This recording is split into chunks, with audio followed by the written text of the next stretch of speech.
Hi friends, మనం ఈరోజు కాశీలో ఉన్న హరిశ్చంద్ర ఘాట్ దగ్గరికి అయితే వచ్చినాం.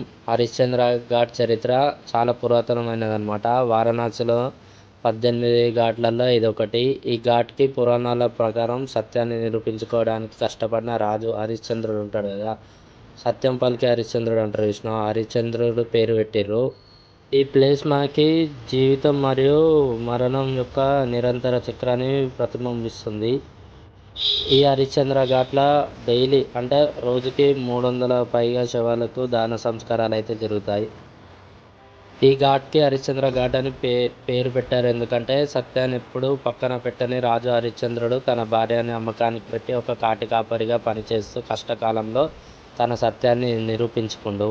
అంటే వాళ్ళ భార్యను కూడా పక్కన పెట్టేసి అమ్మకానికి పెట్టేసి ఆయన ఇక్కడికి వచ్చి ఒక కాటి కాపరి లెక్క పనిచేసిండు. సో ఆయన ఇక్కడ పనిచేసి ఆయన లైఫ్ని మొత్తం ఇక్కడ స్పెండ్ చేసిండు కాబట్టి దీనికి హరిశ్చంద్ర ఘాట్ అని పేరు పెట్టారు. డీప్గా స్టోరీలోకి వెళ్తే మాత్రం, హిస్టరీలోకి వెళ్తే మాత్రం ఇక్కడ ఏంటంటే స్టోరీ, విశ్వామిత్రుడి దగ్గర మన సత్య హరిశ్చంద్రుడు అప్పు అయితే తీసుకుంటాడు. అప్పు చెల్లించడానికి తన భార్యను, కుమార్ని వీళ్ళందరినీ అక్కడ పెట్టేసి ఇక్కడికి వచ్చి ఒక కాటి కాపరి లెక్క పని అయితే చేస్తాడు. ఇక్కడ విజువల్స్ మాత్రం చాలా భయంకరంగా ఉంటాయి. ఇక్కడ మనకి డెడ్ బాడీ ఇక్కడ కాల్చింది కదా, అందులోకి వెళ్ళి మనకు ఒక పాట తీసి గంగా నదిలో అయితే వేస్తారనమాట.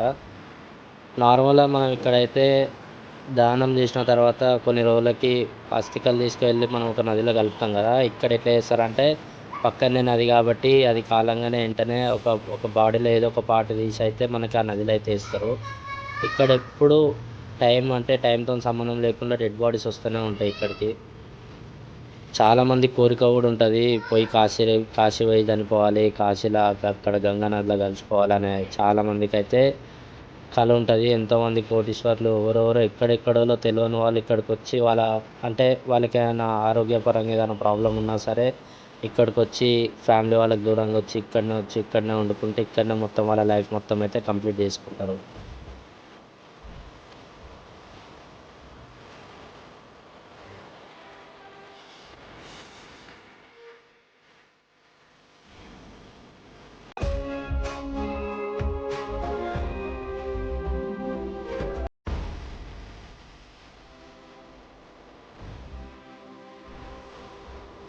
ఒక్కసారి ఇక్కడ చూడండి, డెడ్ బాడీని తీసుకొచ్చిన తర్వాత మనకి ఆ శవాన్ని అయితే ఆ నీళ్ళల్లో అయితే మంచిగా 3 సార్లు ఇట్లా నీళ్ళల్లో ముంచుతారు.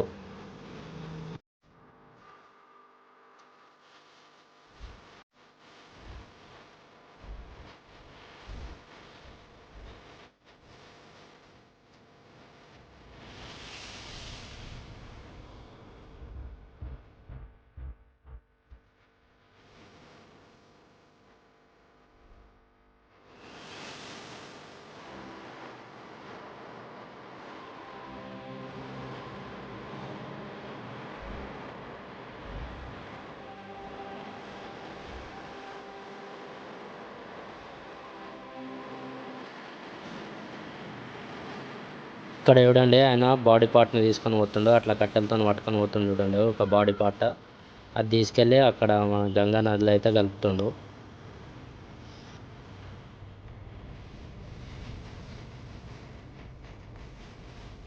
హరిశ్చంద్ర ఘాట్ ఎంట్రన్స్లో అయితే మనకి ఇంకో ఇవి అంటారు కదా, ఇవి అయితే 24 అవర్స్ వర్క్ జరుగుతూనే ఉంటుంది, తయారు చేస్తూనే ఉంటారు, అక్కడ వెళ్తూనే ఉంటారు, కాల్ అవుతూనే ఉంటుంది. మీకు మా వీడియో నచ్చినట్లయితే తప్పకుండా సబ్స్క్రైబ్, అండ్ మీరు కూడా తప్పకుండా ఒకసారి కాశీకి విజిట్ కావాలి. మీకు అంటే ఇక్కడ చూసినా సరే ఏదో ఒక కొత్త విజువల్స్ అయితే కనిపిస్తూనే ఉంటాయి. మీకు ఎవ్రీ మూమెంట్ ఒక షాకింగ్ అది తీసుకొని వస్తుంది, షాకింగ్ వైబ్ తీసుకొని వస్తుంది.